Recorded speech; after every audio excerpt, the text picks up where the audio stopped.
بعض عورتیں ایسی ہوتی ہیں کہ جیسے میں نے کہا نا, مرد اگر بیوی کو تانا دے کہ بھئی تمہیں تو تمہارے باپ نے سکھایا ہی نہیں کھانا بنانا, اسی قسم کا تانا اگر عورت دینا شروع کر دے اور اس سے 10 گنا بڑھ بڑھ کے تانے دینا شروع کر دے, اس کے کردار پہ الزام لگانا شروع کر دے, اس کو گالیاں دینا شروع کر دے, تو کتابوں کی حد تک لکھی ہوئی چیزیں, یورپ میں ہاتھ اٹھانا منع ہے لیکن صرف لکھنے کی حد تک ہے یہ, وہاں بھی بیویوں کی دھنائیاں کرتے ہیں گرے, لیکن وہ ایسے نہیں کرتے جیسے ہمارے یہاں ہوتا ہے, وہ پھر بہت ہی تمیز سے کرتے ہیں.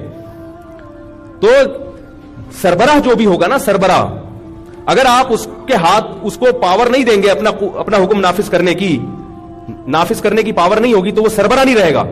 لوگ مجھ سے پوچھتے ہیں کہ کیا یہ ہیومن رائٹس کے خلاف نہیں ہے کہ اللہ نے مرد کو عورت پہ ہاتھ اٹھانے کی اجازت دے دی, کیا یہ ہیومن رائٹس کے خلاف نہیں ہے؟ میں نے کہا کیا پولیس کو عوام پہ ڈنڈا برسانے کی اجازت نہیں ہے؟ یہ بھی تو ہیومن رائٹس کے خلاف ہونا چاہیے. انہوں نے کہا وہ اس لیے اجازت ہے کہ قوم میں غلط لوگ بھی ہوتے ہیں. تو میں نے کہا ایسے عورتوں میں غلط بھی ہوتی ہیں. تو اگر مرد کو ڈنڈا اٹھانے کی, ہاتھ اٹھانے کی اجازت نہیں دی جائے گی ایسے موقع پہ, تو طلاق کا ریشو بڑھے گا, کیونکہ ہر آدمی کاؤنسلنگ سے نہیں سمجھتا. ہر ایک میں اتنی صلاحیت نہیں ہوتی کہ محبت سے کوئی بات سمجھائے اور ہو گیا میں سمجھ گیا, ٹھیک ہے نا, ایسا نہیں ہوتا. کتنے چور ہیں معاشرے میں, آپ ان کو سمجھائیں چوری غلط چیز ہے تو سارے مان لیں گے ہاں غلط ہے, اب ہم آئندہ نہیں کریں گے. پھر بھی چوریاں ہوتی ہیں, پھر بھی زنا ہوتا ہے, پھر بھی ڈکیتیاں ہوتی ہیں. تو جیسے سربراہ کے ہاتھ میں ڈنڈا ہونا چاہیے, وہ حکومت, جب تک حکومت کے پاس پاور نہیں ہوگی, سزا جاری کرنے کا اختیار نہیں ہوگا, تو وہ ملک نہیں چل سکتا. ایسے ہی کوئی تھانہ نہیں چل سکتا جب تک آفیسر کے پاس پاور نہیں ہوگی. ایسے ہی گھر میں سربراہ کے پاس جب تک اپنا حکم نافذ کرنے کی قوت نہیں ہوگی, اس وقت تک گھر میں اس سربراہ کا فیصلہ نافذ نہیں ہوگا. تو اسلام کا یہ حکم عین فطرت کے مطابق ہے. سمجھ رہے ہو کہ نہیں سمجھ رہے؟ ہاں, اس میں اللہ نے یہ کہا نبی کی زبان سے کہ جب ہاتھ اٹھانے کی اجازت دی جائے تو یہ ذہن میں رکھے کہ یہ بیوی ہے, یہ لونڈی نہیں ہے, کوئی جانور نہیں ہے. بات آ رہی ہے سمجھ میں؟ اعتدال سے ہاتھ اٹھانے کی اجازت ہے, جانوروں کی طرح پیٹنے کی اجازت نہیں ہے. یہ اللہ نے اجازت اس صورت میں دی ہے, اس کا فائدہ بھی ہوتا ہے.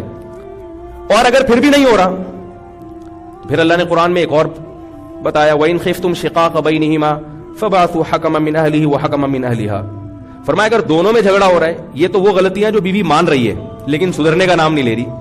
بعض دفعہ عورت کو یہ اشکال ہوتا ہے کہ یہ مطالبہ ہی غلط ہے, اور مرد کا دعویٰ یہ ہوتا ہے کہ یہ مطالبہ میرا صحیح ہے. اب دونوں میں فیصلہ کرنا مشکل ہے کہ ان دونوں میں صحیح کون ہے اور غلط کون ہے.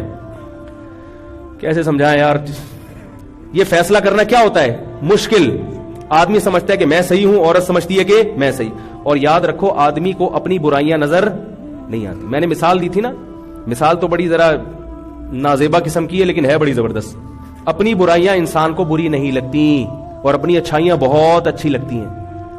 جب واش روم میں جا کے بیٹھتے ہیں تو وہاں جو بدبو پیدا ہوتی ہے اپنی, وہ بری لگتی ہے یار؟ وہ تو بول دو نا نہیں لگتی بھائی.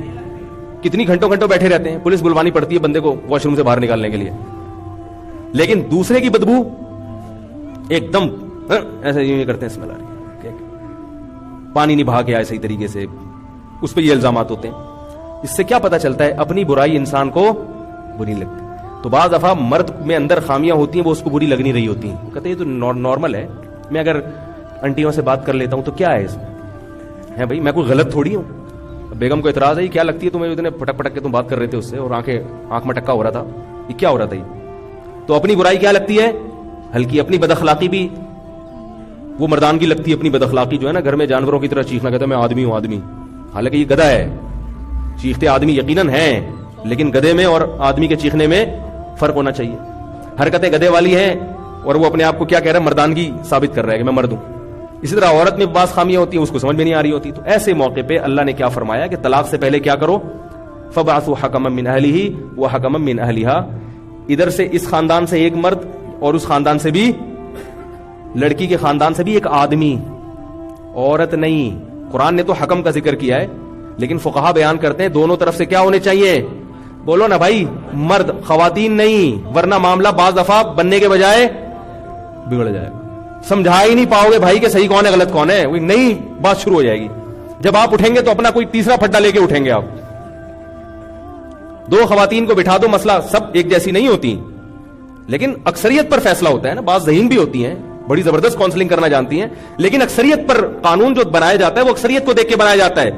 دو خواتین کو آپ بٹھا دیں گے کہ ان کا فیصلہ کرو, تو ان کی آپس کی ایک تیسری جنگ شروع ہو جائے گی. وہ ایک بچے نے اپنے ابا سے پوچھا, ابا یہ ملکوں میں جنگ کیسے ہوتی ہے؟ ابا نے کہا دیکھو فرض کرو کہ انڈیا پاکستان پہ حملہ کر دے, کشمیر کے معاملے میں جو ہے نا فوجیں گھسا دے, تو فوراً بیگم نے کہا کہ انڈیا کیوں حملہ کرے گا بھائی, پاکستان بھی ایٹمی پاور ہے, انڈیا بھی, وہ کیوں کرے گا, کوئی اور ملک کی مثال دے. وہ کہہ رہا ہے بھائی میں بیگم میں سمجھانے کے لیے مثال دے رہا ہوں, میں کون سا کہہ رہا ہوں کہ حقیقت میں حملہ کر رہے ہیں. کہہ رہی تھی آپ اچھی مثال بھی تو دے سکتے تھے نا بھائی, ایسے ملک کی مثال دیں کہ جس کی جو ایٹمی طاقت نہ ہو. آپ ملیشیا کی مثال دیں کہ تھائی لینڈ اور ملیشیا میں لڑائی ہو گئی. کہہ رہا بیگم میں تو صرف ایک مثال دے رہا ہوں, مثال تو فرض, غلط مثال بھی دی جا سکتی. نہیں غلط مثال تو نہیں دی جا سکتی, تو بات ہی آپ نے غلط پھڈا دونوں کا. ایک تو تم مجھے بولنے نہیں دیتی, ہاں آپ کا تو یہی الزام ہے میرے اوپر, میں بولنے نہیں دیتی.